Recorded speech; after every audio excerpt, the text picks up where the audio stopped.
Okay, so we are joined today by Andrew Mitcham, dubbed as the Forex Trading Coach, who has been trading since 2004. Now, Andrew, like us, very much believes in lifestyle trading, but unlike us, he actually trades on the lower time frames. Andrew has a big presence on Forex Peace Army and has taught thousands of traders to date via his online trading portal since he metamorphosed from a loss-making rookie into who he is today. Andrew, welcome. Hello, Robert. Good to have you here and thank you for joining us. Oh, thanks for asking me. You're absolutely welcome. So, would you say your journey is typical of what many people have endured ultimately to succeed in trading? I probably would have to say no, because it took me 4 years to actually make anything out of trading on a consistent basis. And I say no because probably after 4 years, most people have given up, but I stuck at it.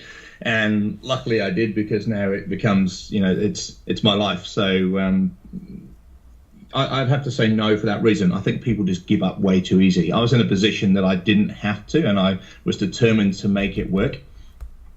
No, good. Well, that's testament to tenacity and just following on from failure and learning from your mistakes. Whereas I think there's a lot of misconceptions out there with people thinking it's easy money, and that's generally perpetuated by overly aggressive marketing campaigns, I guess.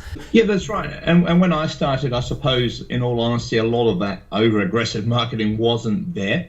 And so it was a relatively new thing back sort of when I started in 2004. I didn't know anybody that traded. I didn't know anybody that certainly didn't trade Forex. And I suppose I was able to go through things at a slightly slower pace without the pressure of needing to have to make money. I wasn't one of those people who thought I was going to double my account every month. And so as a result of that, it gave me time to go through that learning process, making money, losing money, changing systems like people do. So I suppose it's typical in that way. It's just that I didn't give up and I stuck at it until I found something that worked for me. And you were outcome attached. I guess a lot of people come into trading, they want to make a quick buck. They're desperate to make money. So they do have that emotional attachment to the outcome of the trade. And that, I guess, is the reason why it's an emotionally exhausting pastime for a lot of people. Well, yeah, and also me personally, I've never been a gambler. Like I don't, sort of bet on horses. I don't go to casinos. I'm not a lotto buyer. And so for me, it was more about the mathematics of it and the looking at the charts that I enjoyed rather than the actual monetary outcome at that time, because I figured that I actually needed to make the trading work. And if I did that bit correctly, and this is what I tell people today, don't worry about the monetary outcome. Don't worry about living off it for the first, year, because it's probably not going to happen. But if you can actually understand how to trade, then the money will follow after that. Yeah, and that's key for a lot of people, and a lot of people don't actually get that. But I mean, it's great to be talking to someone who is also big on, for want of a better phrase, lifestyle trading. We're actually all about that, as you may or may not know. And we trade the daily and the weekly time frames while using the smaller time frames like the hourly or the 4 hourly for additional confirmation. But you, as I understand, you actually trade off the smaller time frames. Doesn't that tie you down in terms of infringing on your day?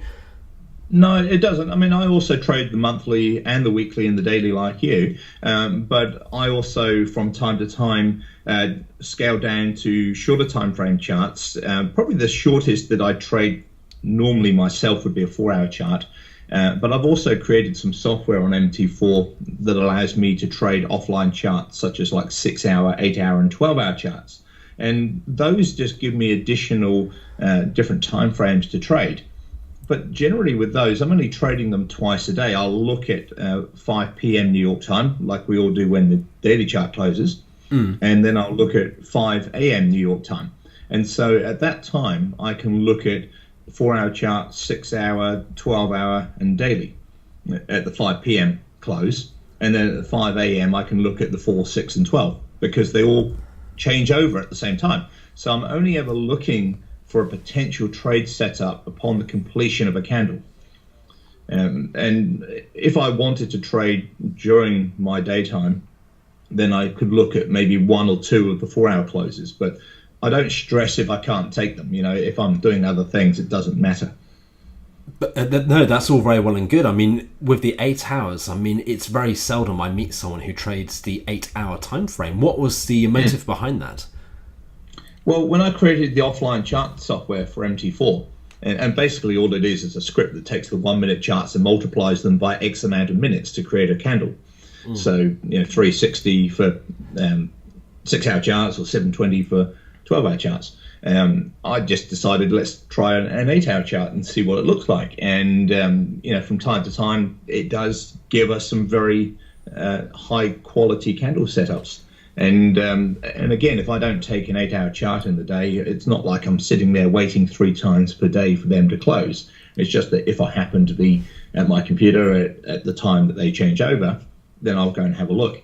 But I find by trading only upon the completion of a candle, then I've got so much time to potentially come and look a few minutes earlier if I'm around. If I arrive an hour later, it doesn't matter, because I'm not generally taking market order trades at that time. I'm generally taking a retracement order.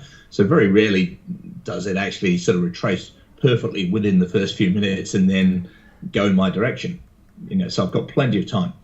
No, good. So you're not champing at the bit to feverishly place your trade, which is good. You can do it in a calm, composed manner. And that's one of the reasons why I love taking retracement orders, because it takes the emotion of feeling like I've got to sit there and press that button, right now, that trigger happy sort of emotion. It takes that away because I've got time to scan through the charts. It takes me maybe 5 minutes every time a chart, group of charts change over, scan through them, and go, is there a trade, yes or no? If it's no, move on to the next chart. If it's yes, well, this is the entry and the exit.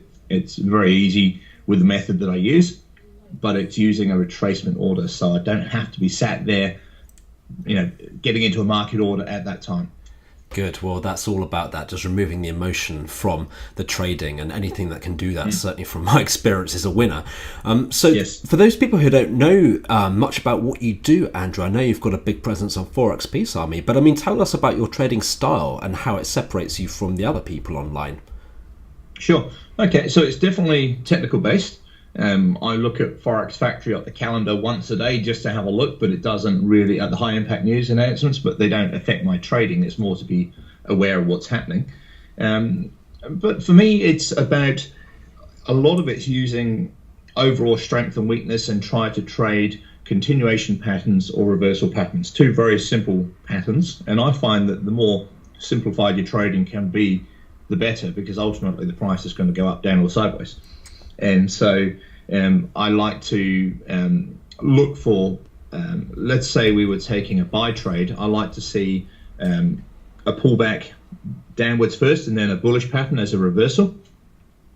Or I like to see an uptrend and then a slight pullback and then the continuation happens. So there's 2 kind of distinct patterns, and most of that is determined by, in my opinion, is where the price is on the chart right now. That determines if this bullish pattern is a continuation or a reversal. But I'm looking for simple things like sort of a trend line break. I use round numbers a lot, which are price levels that end in 0, 0, or 50. I use pivot points, support and resistance levels. I use Bollinger Bands to help me to determine what part of the chart we're in right now. And I use divergence as well, as a final backup. Divergence would be the sort of one lagging indicator that I use. The others are all horizontal levels, which are, I love horizontal levels because they're actual levels. They're not my opinion as opposed to someone else's opinion. Yeah, it's as objective as possible. Yeah, they are, and they're kind of real time as well. It's which helps as well. I'm not a fan of using, sort of lots of lagging indicators and moving averages and MACDs and RSIs and all those things. I personally don't use those. So is it fair to say that if you saw, say for example, a dip in an upward trending market and you had, say, a 3-4 bar pullback, and you had, say, a day closing as a bullish pin bar reversal, and you had an inverted head and shoulders on the hourly and bullish reversal divergence, say, on the stochastic or the RSI, would you take it? I tend to go the opposite way of the hourly personally. I believe that's what you sort of go down as an entry filter. I tend to go the other way. If that daily chart, let's say it was the euro US dollar, if the weekly chart was also looking very strong and bullish overall, that means that predominantly for this particular week, I'm looking for mainly buy trades on the euro US dollar on the daily or any other time frame. So if the longer, bigger picture is looking bullish, then that gives me more confidence for doing this, for taking the same direction on the daily bullish candle. But also, I need to make sure that we're in the right part of the chart. We're not likely to stall before my profit target, so I've got plenty of room to move for the trade. And if possible, if I can have like my stop loss protected by a round number or a previous low or the daily pivot point, various things like that, then that gives me more confidence of taking that particular trade. Yeah, absolutely. Especially if it's a key level of support or resistance as well. If it's bounced there in the past, or previously it may have formed a high and now it's forming a bounce low. So things like that play an important part as well. Yeah, absolutely. Just got to be aware of those dreaded bull or bear traps or false breakouts, you might know them as or refer to them as. And they're always a bugger when that happens. But one of the nice things with looking at the higher time frame chart to get an overall sort of, I suppose, gauge of where the week is likely to go. That's a very simple process that for me, it's a Monday morning process. Probably for you, it's a Sunday afternoon, evening type thing, because of where we live. But what it does is it helps me give confidence that my bigger picture is looking bullish for this week. Therefore, if my slightly shorter time frame charts like a daily or a 12-hour chart also showing a bullish pattern, it's sort of giving me that momentum to ride with the bigger picture. So have you traded the same strategy since you hit consistency, or do you find it evolving and morphing as the markets evolve? Because markets change over time. They do. I've got to say that ever since my first 4 years, which were all over the place, trying every method possible, once I developed, so I basically wiped everything from my charts and took the best of what I'd learned and developed what I thought worked for me. And since that point forward, it's never changed. Nothing's changed at all. My charts today look exactly the same as they did back in 2008, which is sort of 10 years ago. And it looks identical. Nothing's changed. And the beauty that, in my opinion, of trading, one, the longer time frame charts, and two, technical trading and looking at charts themselves, is that it doesn't really matter what the market's doing, because if the market's, say, very quiet and it's not showing much of a setup, then there's no trades on that particular pair. So we just move on to the next pair. So, if let's say the US is very stagnant and you find most of the US pairs for that day are not going very far, you might find pairs like the Aussie Kiwi or the Franc Yen or something like that maybe showing higher quality setups at that time. Yeah. So I find I don't need to change anything, which is really nice, because I'm not chopping and changing all the time, and I use the same philosophy regardless of the time frame of chart. Well, it's a very easy filter, but it's easier said than done for a lot of people. Like, if you don't see anything worth taking, just simply go on to the next currency pair or instrument that you trade.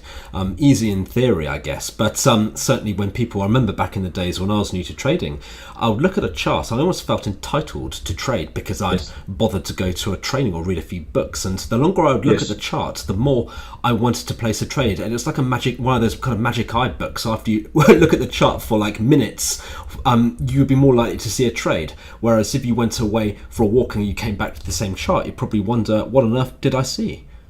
Yeah, well, when I started, it was on dial-up internet, believe it or not, and so it was even more like that. And it was like, well, I've got this internet to finally work. Here's my chart. Now, where's the trade? And it was like you were forcing trades to happen because finally I'm online and I'm ready to trade now. And that's, I suppose, is a big pitfall of everybody when they start. They feel that they have to trade. And I give my clients a phrase of, there are no prizes for trading more. Why sort of feed your broker's back pocket and take it out of your account with unnecessary trades?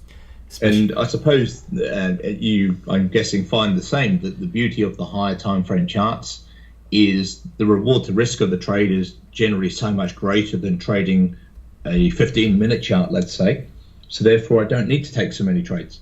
And that's the great thing about it, just having fewer trades of a higher quality, of a higher reward to risk, rather than feeling that you have to be in and out of the market scalping, which is every broker's wet dream, I guess, especially if they're a B-book broker.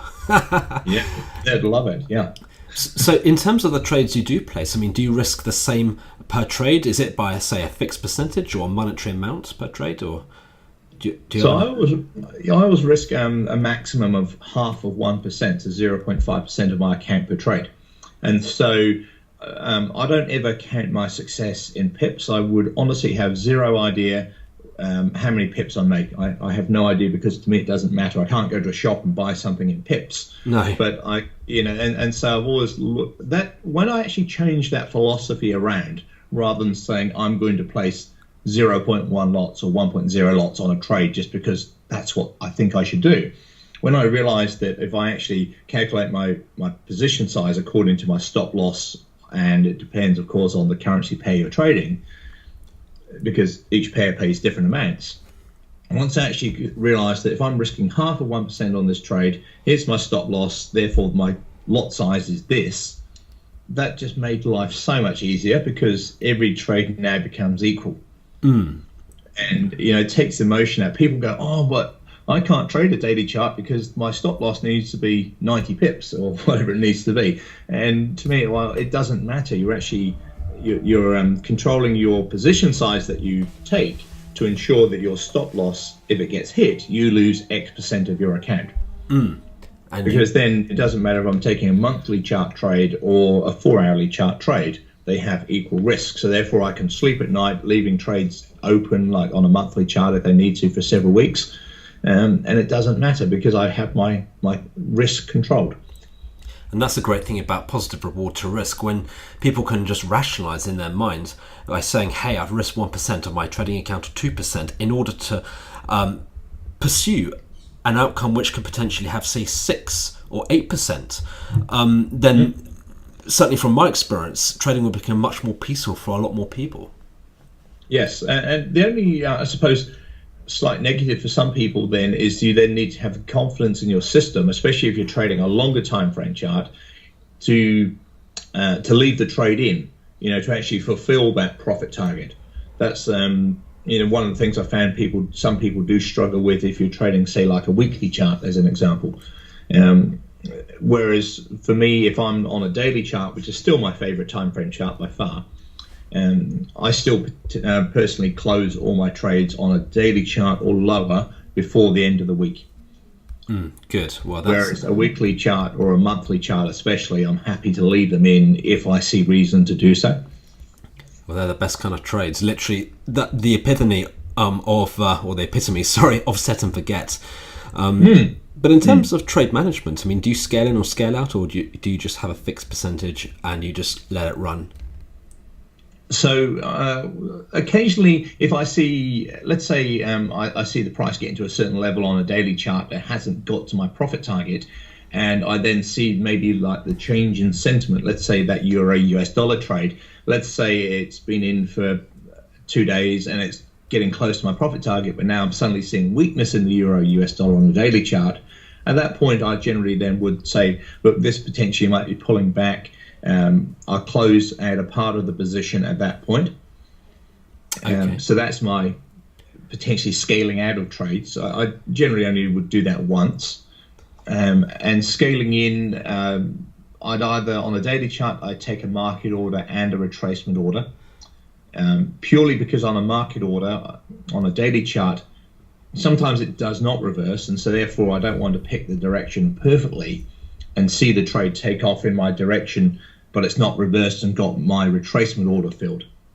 So I split my daily position into 2 parts. So I have a 0.25% risk at a market order, 0.25% risk at a retracement order. Okay, so that sounds very mechanical, and that's good if you're following a system or strategy.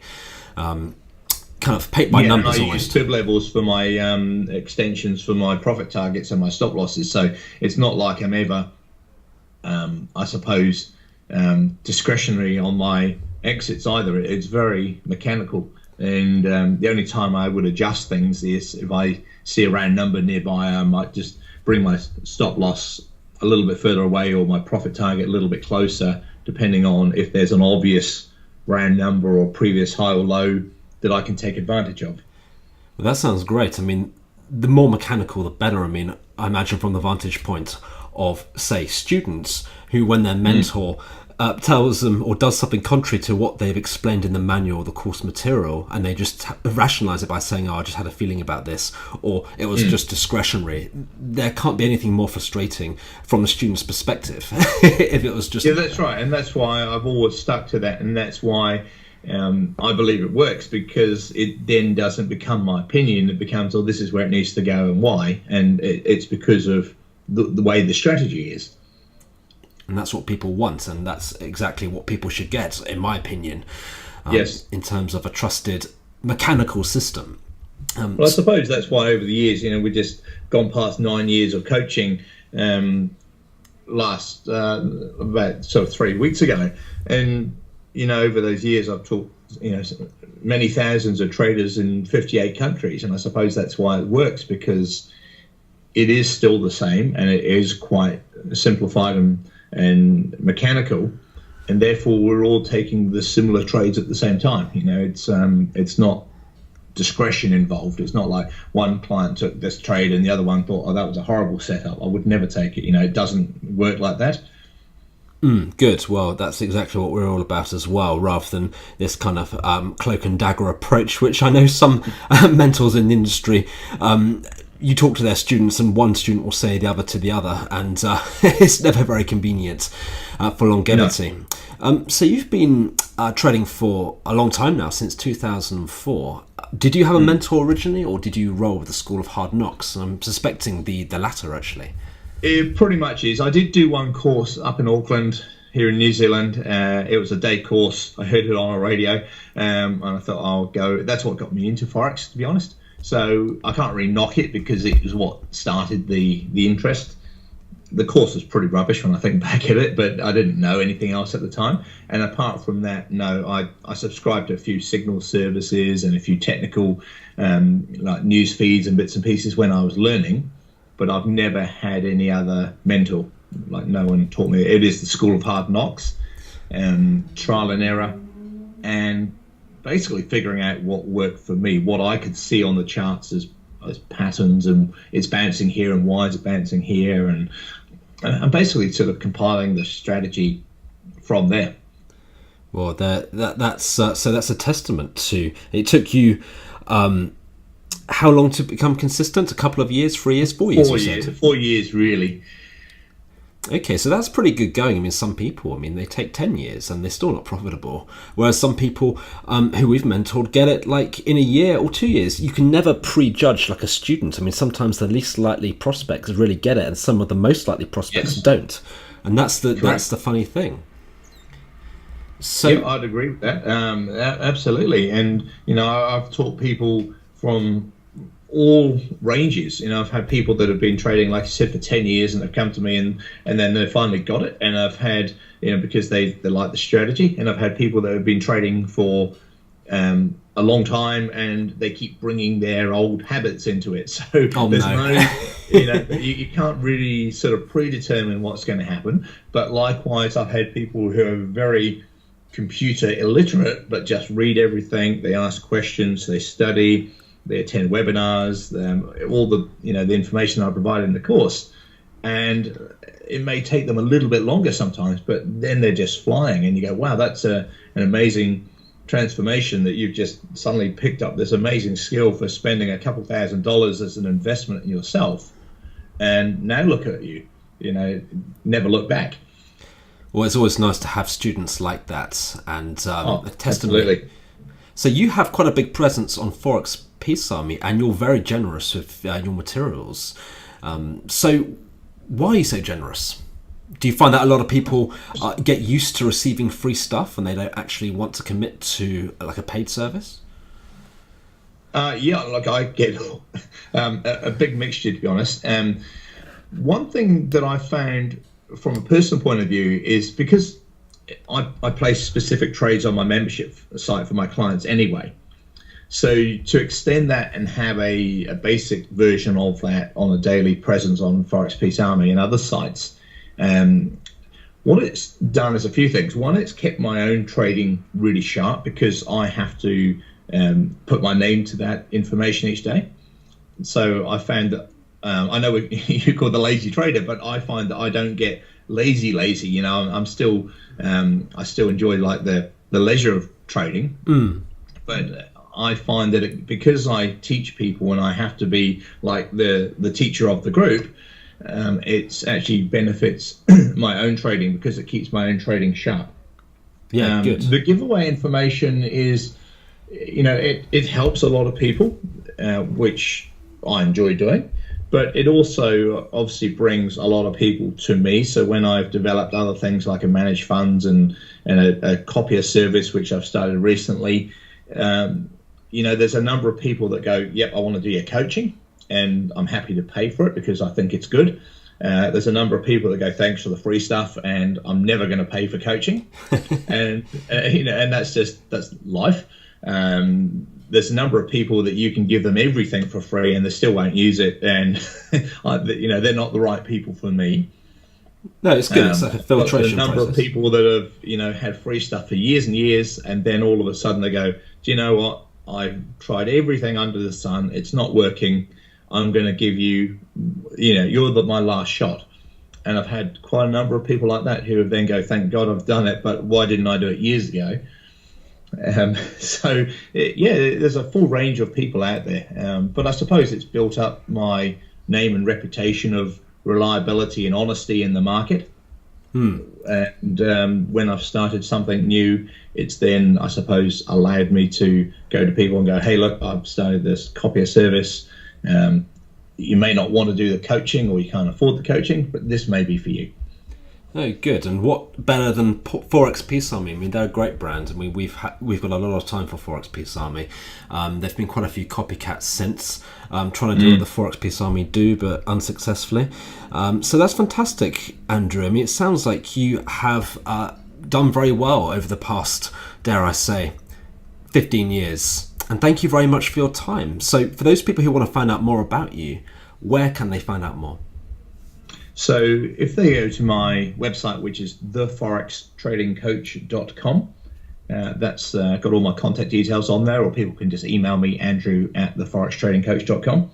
And those are the two best contact methods for me. Great. Well, I'm sure a lot of people will do that after this interview. Thank you so much for your time. Thank you, Robert, and thanks for having me.